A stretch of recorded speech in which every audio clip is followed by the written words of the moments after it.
Sən özünü yaxşı insan hesab edirsən.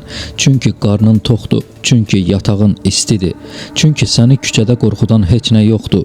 Amma gəl bir düşün, bütün bu rahatlığın əlindən alınsa, yemək tapa bilməsən, evin yansa, sevdiklərin səndən ayrı düşsə, sistem sənin başına çöksə, yenə də eyni insan olaraq qalardınmı? Yoxsa sən də heç vaxt etmərəm dediklərini edənlərdən olardın? Bəli, bugün çoxumuzun mən heç vaxt belə etmərəm dediyi o hündür kürsülərdən enməyin vaxtıdır.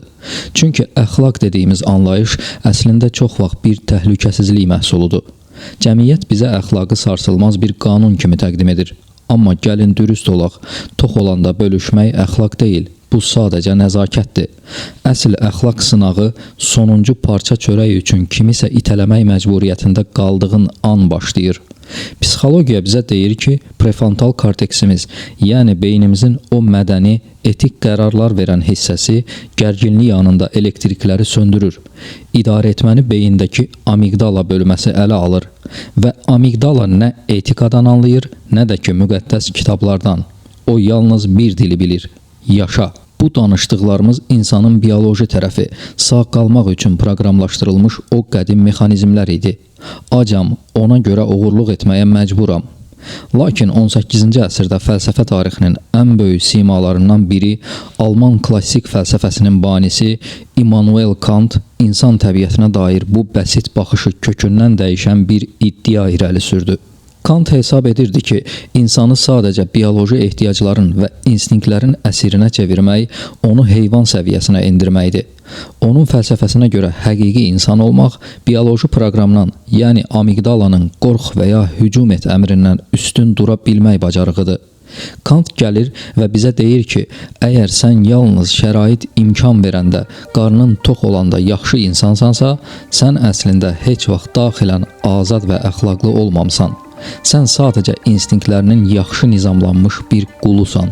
O, əxlaqı hisslərə və ya qarın toxluğuna deyil, sarsılmaz bir məntiqə və iradəyə bağlayır. Onun məşhur bir anlayışı var: kateqorik imperativ. Qulağa çox texniki gələ bilər, amma mahiyyəti hər birimizin həyatını kökündən dəyişəcək qədər sadədir. Təsəvvür edin, yolda gedirsiniz və bir nəfərin cebindən külli miqdarda pul düşür. Ətrafda heç kim yoxdur, kamera yoxdur. Birinci ehtimal, bu pulu qaytarım, çünki qaytarmasam vicdanım sızlayar və ya kimsə görər rüsvay olaram. Kant deyir ki, bu əxlaq deyil, çünki sən öz rahatlığını düşünürsən. İkinci ehtimal, bu pulu qaytarıram, çünki dünyada hər kəs belə vəziyyətdə pulu oğurlasaydı, sistem çökərdi və heç kim bir-birinə güvənməzdi. Bax, əxlaq budur. Videonun əvvəlindəki ac qalıb çörək növbəsi misalına qaydaq. Açsan, hamı növbədədir, sən isə güclüsən, hamını itələyib qabağa keçə bilərsən. İnstinkt deyir, keç qabağa, sağ qal. Kant isə deyir, dayan, əgər dünyada hər kəs ac olanda növbəni pozsa, bu xaos olar. Mən xaosun bir hissəsi ola bilmərəm. Kant üçün əxlaq bir duyğu deyil, bir vəzifədir. O inanır ki, insanı heyvandan fərqləndirən tək şey instinktlərinə yox deyə bilmək iradəsidir. Yəni amigdala hücum et deyəndə prefrontal korteksin xeyr, bu doğru deyil deməsi insanın ən uca məqamıdır. Gəlin bir hekayəni düşünək. Bir nəfər çölün ortasında atını bağlamağa yer tapmır.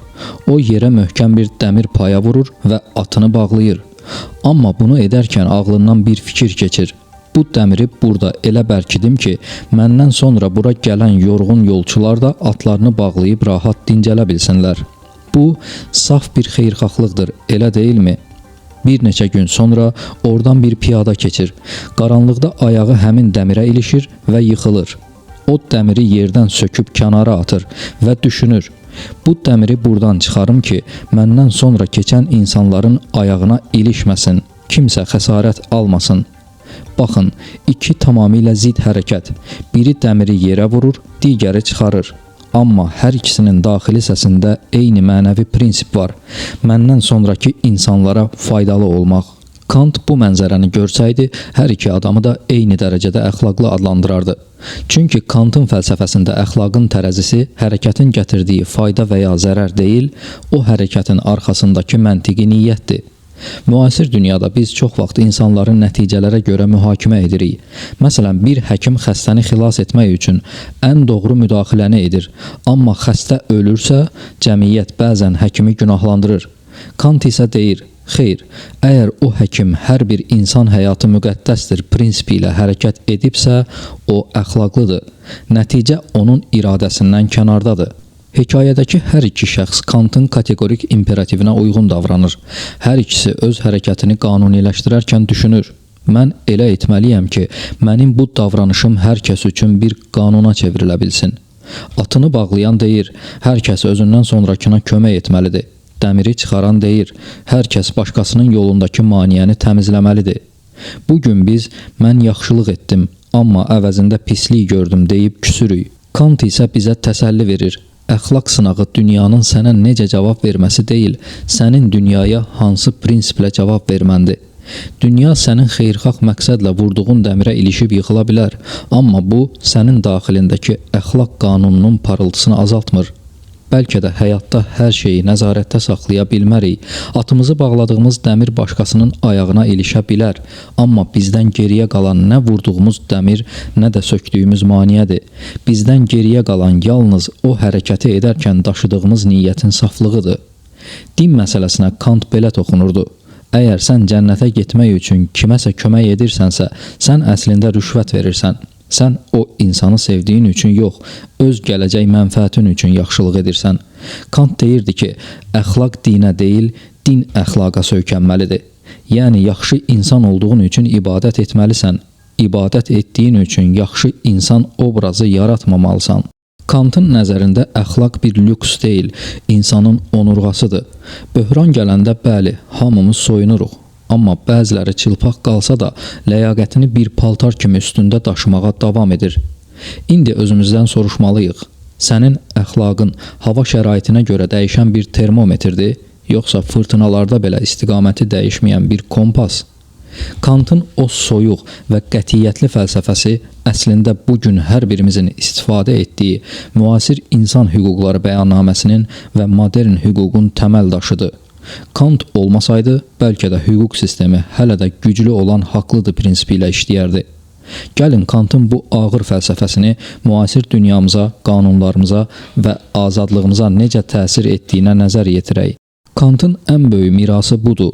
O deyirdi ki, heç bir insan başqa bir şeyə nail olmaq üçün alət kimi istifadə edilə bilməz. Təsəvvür edin ki, bir dövlət 100 nəfəri xilas etmək üçün bir günahsız insanı öldürmək istəyir. Çoxları belə deyər, yaxşı, 100 nəfər sağ qalacaq.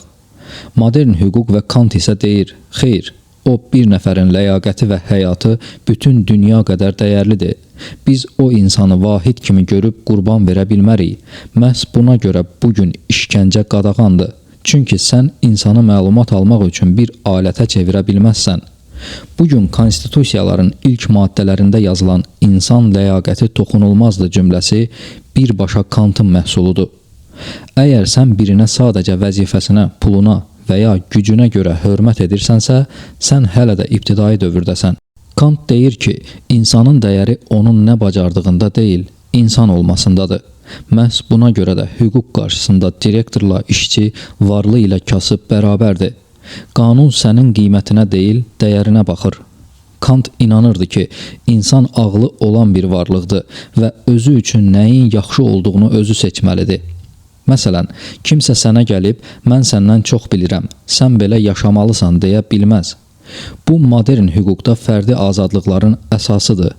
Din seçimi, söz azadlığı, harda yaşamaq qərarı, bütün bunlar Kantın insan öz həyatının qanunvericisidir fikrindən doğur. Dövlət sənə xoşbəxt olmağı məcbur edə bilməz. O sadəcə sənə mane olmamalıdır. Bəlkə də elə bilirsiniz ki, insan hüquqları sadəcə bir qrup siyasətçinin masada oturub yazdığı maddələrdir. Əslində isə o maddələrin mürəkkəbi Kantın fəlsəfəsidir. Bilirsiniz niyə müasir dünyada çoxluq azlığa zülm edə bilməz deyirik? Çünki Kant bizə öyrətdi ki, əxlaq və hüquq riyaziyyat deyil. Yəni 10 nəfərin xoşbəxtliyi bir nəfərin əzabından daha ağır deyil. Hər bir insan bir kainatdır. Bugünkü məhkəmələrdə hakim nəticədə kim nə qazandı sualından əvvəl hansı prinsip pozuldu sualını verirsə, bu Kantın zəfəridir. O bizə sübut etdi ki, əgər biz prinsiplərimizi, məsələn dürüstlüyü, toxunulmazlığı şəraitə görə dəyişsək, o zaman ortada nə hüquq qalar, nə də insanlıq. Videonun əvvəlindəki suala qaydaq. Böhran anında maskalar düşəndə kim olacaqsan? Bəlkə də modern hüquq sistemi bizi qorumaq üçün yox, içimizdəki o amigdala vəhşisini Kantın prinsipləri ilə ram etmək üçün qurulub. Unutma, sən yalnız başqasının hüququnu özününkü qədər müqəddəs sayanda həqiqətən azad və əxlaqlı olursan. Çünki azadlıq istədiyini etmək deyil, doğru olanı etməyə özünü məcbur etməkdir. Sona qədər izlədiyiniz üçün təşəkkürlər.